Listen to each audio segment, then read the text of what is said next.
નમસ્તે મિત્રો, આજે આપણે જાણીએ કે ચુંબક કેવી રીતે શોધાયો. ચાલો હજારો વર્ષ પહેલાની સ્ટોરીમાં જઈએ.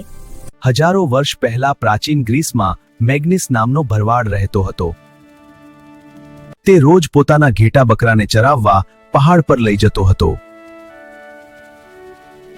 તેની લાકડીના નીચેના ભાગે લોખંડનો નાનો ટુકડો લાગેલો હતો. એક દિવસ તેની લાકડીનો છેડો જમીન પર રહેલા મોટા પથ્થર સાથે ચોંટી ગયો અને તે અટકી ગયો. લાકડી છોડાવવા માટે તેને ખૂબ બળ લગાવવું પડ્યું. મેગ્નીસને ખૂબ આશ્ચર્ય થયું. તેણે વિચાર્યું કે કદાચ આ પથ્થરમાં કોઈ ખાસ શક્તિ હશે. તેથી તેણે ફરીથી પોતાની લાકડીનો લોખંડવાળો છેડો પથ્થર પાસે લાવી તપાસ કરી. એને જોયું કે ફરીથી છેડો ચોંટી જાય છે. મેગ્નીસે લોખંડની કેટલીક ખીલીઓ પથ્થર પર મૂકી જોઈ. ખીલીઓ તરત જ પથ્થર સાથે ચોંટી ગઈ. આ જોઈને મેગ્નીસ ખૂબ આનંદિત થયો અને ખુશીથી નાચવા લાગ્યો. કેટલાક લોકો માને છે કે આ પથ્થર ગ્રીસના મેગ્નેશિયા પ્રદેશમાં મળ્યો હતો.